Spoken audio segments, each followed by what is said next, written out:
नमस्कार। मैं हूं रविकांत। स्वागत है आप सबका।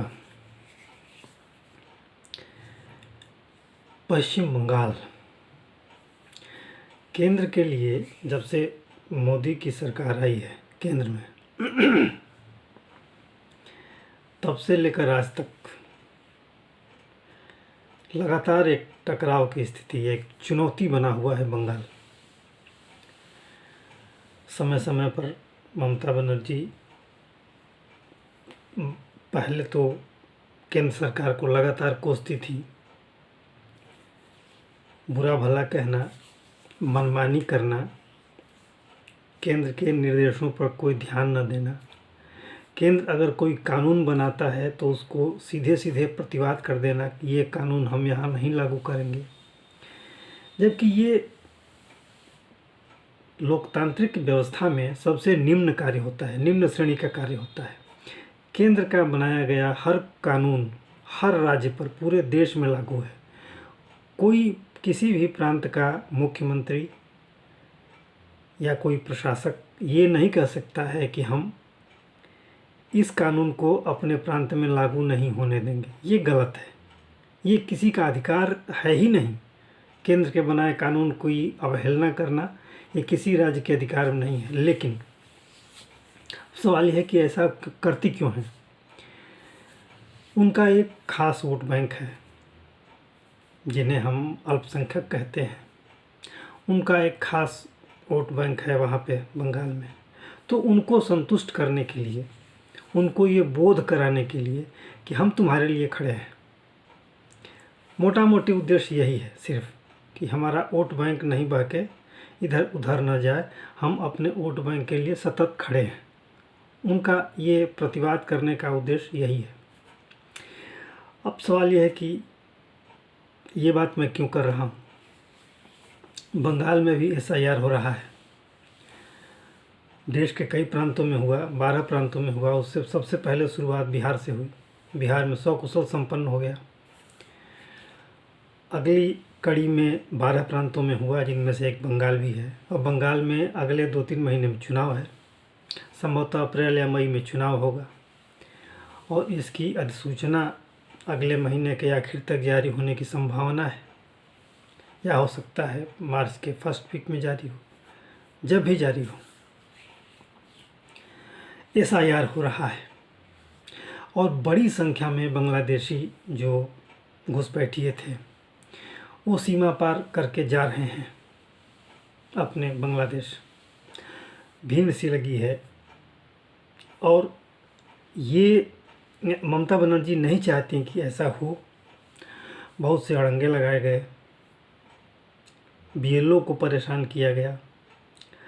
अब BLO के पेमेंट की बारी आई है तो वो कह रही हैं कि हमारे पास पैसा नहीं है, फंड नहीं है, जबकि चुनाव कराना राज्य सरकार, वो चुनाव का सारा खर्च राज्य सरकार देती है, वहन करती है, और जो भी खर्च आएगा। जबकि ममता बनर्जी ने अपनी सरकारी योजनाओं में कोई कटौती नहीं की है। अगर आपके पास फंड की कमी है तो आप अपने योजनाओं में कटौती करती, लेकिन ऐसा उन्होंने नहीं किया। BLO को भुगतान के लिए आपने सीधे सीधे मना कर दिया कि मेरे पास फंड नहीं है। तो ये सीधे सीधे इनकार है, केंद्र सरकार को एक अंगूठा दिखाने के समान है, एक संवैधानिक संस्था को इनकार करने के समान है, अंगूठा दिखाने के समान है। वैसे भी एक बात हम कहें कि बंगाल शुरू से, अगर आप पिछले 1000 साल का इतिहास पढ़ें तो बंगाल ने हमेशा अपने केंद्र को चुनौती दी है, केंद्र की सत्ता को। ये 1000 सालों का इतिहास है और उसमें ऐसा देखा गया है कि दिल्ली की सत्ता पर जो भी रहता था, अगर दिल्ली में कोई सत्ता संघर्ष हुआ और कोई बगावत करने के मूड में आया तो वो भाग के बंगाल जाता था। वो बंगाल सुरक्षित जगह पाता था। या बंगाल के शासक भी भरसक दिल्ली या आगरा से जो भी शासन करता था, उस शासक को एक सीमा तक ही सपोर्ट करते थे, उसके बाद अपने आप को वो अलग मानने लगते थे, एक स्वतंत्र सत्ता की तरह व्यवहार करने लगते थे। ये इतिहास में ऐसी चीज़ें हैं। तो क्या अब ये सवाल उठता है कि क्या ममता बनर्जी भी केंद्र को चुनौती दे रही हैं? लोकतंत्र में चाहे भारत की जो संवैधानिक व्यवस्था है उसमें तो संभव नहीं है, ममता बनर्जी ऐसा नहीं कर सकती। लेकिन अनेक बार उन्होंने केंद्र सरकार के नियमों की, केंद्र सरकार ने अगर कोई सुझाव दिया है राज्य सरकार को, उसकी लगातार केंद्र सरकार की भावनाओं की अवहेलना की है ममता बनर्जी ने। अब वो ऐसा करके वो क्या दिखाना चाहती हैं? या तो अपने आप को खूब बहुत ज़्यादा मजबूत दिखाने की कोशिश करती हैं कि मैं केंद्र के समान ही मैं भी मजबूत हूँ, जबकि केंद्र के पास क्या क्या ताकत है, केंद्र क्या क्या कर सकता है, ये ममता बनर्जी को अच्छी तरह पता है।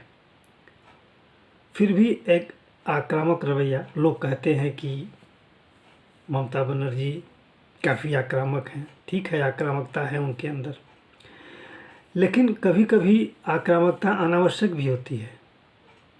आप अपनी गलतियों को छुपाने के लिए किसी को के सामने आक्रामक प्रदर्शन करेंगी तो इससे आप न ताकतवर हो जाएंगी और न ही कोई आपका पक्ष लेगा।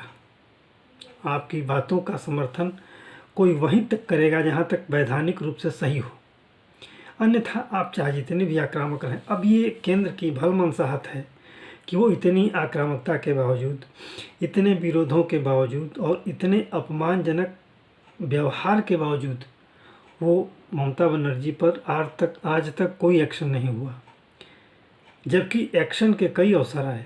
आप देख लें पिछला विधानसभा चुनाव 2021 में जो हुआ, 2021 के चुनाव के बाद जो मतगणना के बाद जो परिणाम आया, उसके बाद जहाँ जहाँ अंदेशा हुआ कि ये भाजपा का कार्यकर्ता है या भाजपा को वोट देने वाला ये एरिया है, यहाँ के लोगों ने भाजपा को वोट दिया है, उन जगहों पर जो एक तरह से तांडव हुआ है हिंसा का, बहुत से कार्यकर्ता मारे गए हैं, बहुत से कार्यकर्ताओं के साथ ज्यादती हुई, बहुत से दुकानदारों के साथ बाज़ार लूट लिए गए, उनकी दुकानों को जला दिया गया, वगैरह वगैरह। क्या क्या हुए ये बताने की आवश्यकता नहीं है, सब ने देखा। बहुत से शरणार्थी के रूप में आसाम में चले गए भाग करके। अभी भाजपा जिस तरीके से आक्रामक रवैये से का परिचय दे रही है बंगाल में, और लगातार वो दबाव बनाने की कोशिश कर रही है तृणमूल कांग्रेस के ऊपर, और उस दबाव का असर भी दिख रहा है। अब बंगाल के लोग भी दबे सुर में ये कहना शुरू कर दिए हैं कि बीजेपी अच्छा कार्य कर रही है, या बीजेपी की तारीफ़ कर रहे हैं, या बीजेपी को वोट देने की बात कर रहे हैं। और जिस तरह से भगोड़ों की तरह से ये घुसपैठिए भगे हैं बंगाल से, उसमें भी ऐसा लग रहा है कि भाजपा की तरफ कांटा जो है वो जनता का की इच्छा या जनता की अभिव्यक्ति भाजपा की तरफ दिखती है। दूसरी बात यह है कि जो भी संभावनाएं बन रही हैं वो बनेंगी, उसकी चर्चा आगे की जाएगी। फिलहाल ये चर्चा मैं क्यों कर रहा हूँ? अभी अमित शाह जी वहाँ बंगाल में थे, उन्होंने एक प्रेस कॉन्फ्रेंस किया और लोगों से अपील की। कांग्रेस को लगभग 2.5 दशक दिया आज़ादी के बाद, और सीपीएम माने कम्युनिस्टों को लगभग 3.5 दशक दिया, और लगभग 1.5 दशक टीएमसी को भी दिया गया। तो उन्होंने जनता से अपील की कि आप एक बार हमें भी मौका दीजिए, हम अपनी नीतियों से, अपने विकास कार्यों से इस प्रदेश को उत्तम प्रदेश बनाने में सहयोग करेंगे, बेहतर बनाने में सहयोग करेंगे, एक विकसित प्रांत बनाने में सहयोग करेंगे। और वास्तव में देखिए, बंगाल इंग्लिश पीरियड में जब अंग्रेज़ों का शासन था तो एक तरह से लंबे समय तक देश का शासन, या जो भी ब्रिटिश इंडिया के अधीन जो भी प्रांत आते थे, जो भी क्षेत्र आते थे, तो वहाँ से कलकत्ता से ही वो गवर्न होता था। बाद में वो राजधानी इलाहाबाद आई और इलाहाबाद से फिर दिल्ली गई।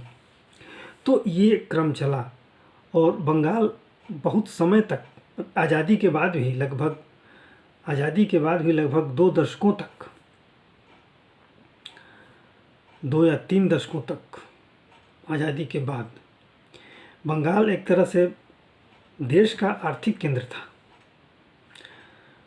आर्थिक गतिविधियां बहुत थीं, लेकिन जैसे ही कम्युनिस्टों का शासन आया, बंगाल लगभग तहस-नहस हो गया, बिल्कुल बर्बाद हो गया। वहाँ कानून नाम का कोई शासन नहीं था। जो भी था वो वामपंथी पार्टियों के लोग थे। वो शासन और सत्ता से और प्रशासन से भी ऊपर थे। उन्हीं की सुनी जाती थी। उनके सामने सब कुछ गौड़ था, कानून व्यवस्था उनके सामने कुछ नहीं थी। और एक तरह से वहाँ से सारे उद्योग हट गए, निकल गए, बाहर चले गए। उसके बाद जब कम्युनिस्टों के बाद जब टीएमसी के हाथ में जब सत्ता आई, ममता बनर्जी के हाथ में जब सत्ता आई, तो उन्होंने कम्युनिस्टों के उस व्यवस्था को एक तरह से गोद ले लिया। जिस ढर्रे पर कम्युनिस्ट शासन करते आए, लोगों से वसूली करना, उद्योगपतियों से वसूली करना, व्यवसायियों से वसूली करना, तरह तरह के जो भी हथकंडे अपनाते थे वामपंथी दल, वही हूबहू वही काम करना। और बाद में उनको सपोर्ट मिलने लगा बांग्लादेश के घुसपैठियों से। हिंसा करना और कराना, हिंसा कराने वाली बात तो ये इधर बीच इतनी ज़्यादा हो गई थी जिसकी आप कल्पना भी नहीं कर सकते। किसी भी प्रांत में, देश के किसी भी प्रांत में ऐसी अराजकता नहीं होती जितनी बंगाल में हो रही है इस वक्त। और अमित शाह जी ने बताया कि हमारे 300 कार्यकर्ता मारे गए हैं। हालांकि ये भाजपा के लिए शायद ये उम्मीद से कहीं ज़्यादा हो, उम्मीद न हो कि बंगाल में इतने हमारे कार्यकर्ता मारे जाएंगे, चाहे टीएमसी इतनी आक्रामकता के साथ हमारा विरोध करेगी, ये उम्मीद न रही हो। लेकिन फिर भी ऐसा हुआ, बहुत से कार्यकर्ता मारे गए। और यहाँ कुछ बीजेपी जितना नरम रवैया अपनाई, ये थोड़ा सोचने वाली बात है। बीजेपी को आक्रामक होना चाहिए था उस समय भी जब हिंसा हो रही थी। और केंद्र की सत्ता है, शासन और शासन का व्यवहार कभी कभी कठोरता की अपेक्षा करता है, उससे लोग कठोरता की अपेक्षा करते हैं। ऐसी दशा में जहाँ कानून व्यवस्था बिल्कुल कौड़ियों के मोल हो, जहाँ कानून व्यवस्था का कोई मतलब न हो, वहाँ केंद्र सरकार का उदार हो जाना ये समझ से परे है। और ये सबक तो बताया ही जाना चाहिए।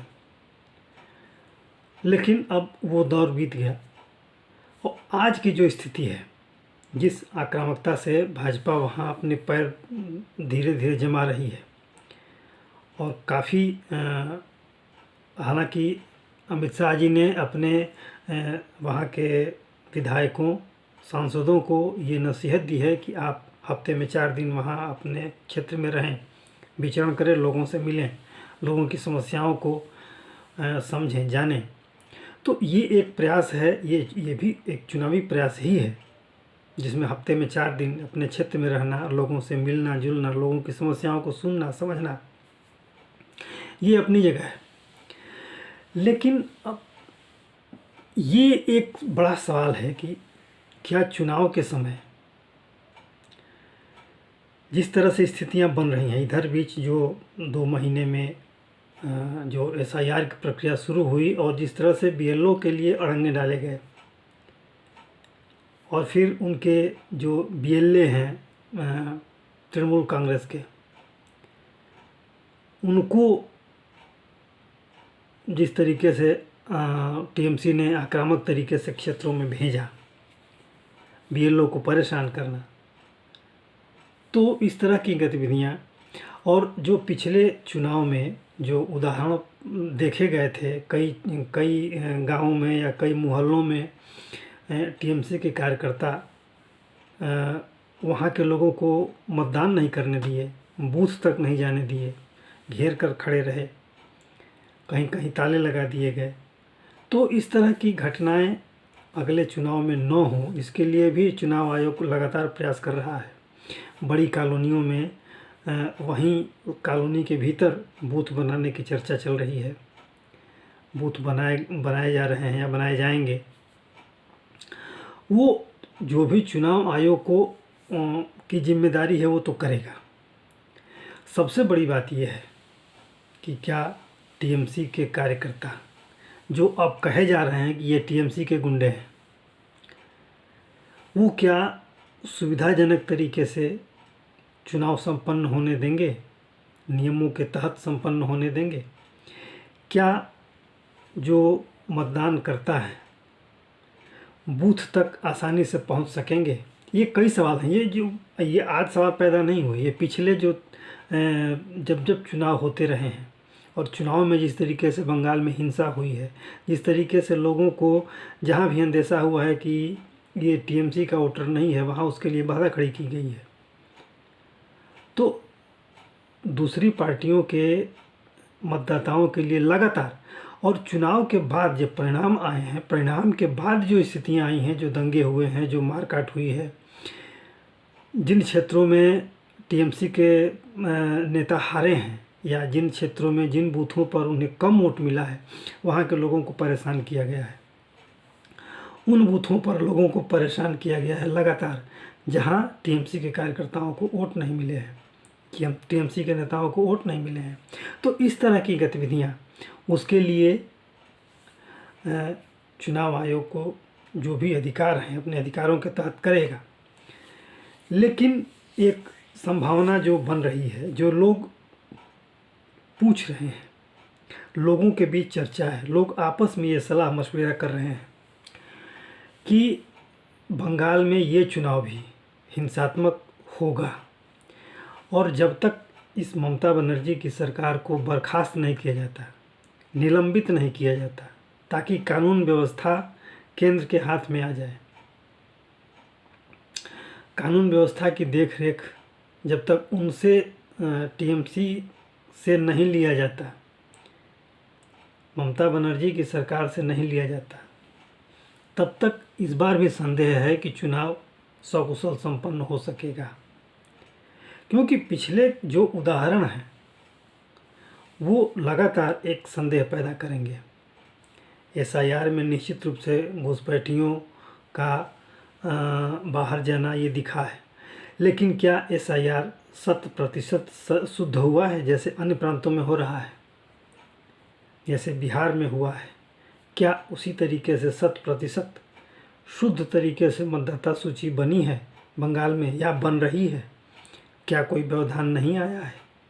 हालांकि ये चुनाव आयोग लगातार निगरानी कर रहा है और परीक्षण के दौर से सूचियां गुजर रही हैं। उनको डिजिटल रूप में जांच पड़ताल के बाद उनको डिजिटल रूप में प्रस्तुत किया जा रहा है, प्रणीत किया जा रहा है। और ये तो जब अंतिम मतदाता सूची निकलेगी तब पता चलेगा कि वस्तु स्थिति क्या है। लेकिन जो बंगाल में पूर्व के उदाहरण हैं उससे स्पष्ट है कि चुनौतियां मिलेंगी इस चुनाव में भी, और चुनौतियां एसआईआर से ही शुरू हो गई हैं। तो क्या जिस आक्रामक अंदाज में भाजपा बंगाल में अपना कार्य कर रही है, पांव जमा रही है, वो आक्रामकता चुनाव के दिन तक या चुनाव के बाद तक जारी रहेगी? कुछ लोग जो कह रहे हैं कि इस चुनाव से पहले इस सरकार को बर्खास्त करना ज़रूरी है, तो क्या कोई गंभीर विचार इस तरह का केंद्र सरकार कर रही है? सवाल तो अनेक हैं, क्योंकि विगत के उदाहरण बड़े उदाहरण हैं। क्योंकि चुनाव में जिस तरीके से हिंसा बंगाल में हुई है या समय समय पर होती रही है, और चुनाव में ज़्यादा होती है, अपेक्षा से कहीं ज़्यादा होती है। एकमात्र ऐसा उदाहरण है इस देश में बंगाल, जहाँ चुनावी हिंसा अपने चरम पर रहती है चुनाव के दौरान। तो आगे क्या होगा यह भविष्य के गर्भ में है, लेकिन उम्मीद है कि जो भी होगा बेहतर होगा, कानून की दिशा में, उचित दिशा में होगा और वहाँ की जनता के बेहतरी के लिए होगा। तो आज के लिए इतना ही। आशा है ये वीडियो आपको अच्छा लगा होगा। आपसे अनुरोध है कि लाइक करें, शेयर करें, सब्सक्राइब जरूर करें। धन्यवाद।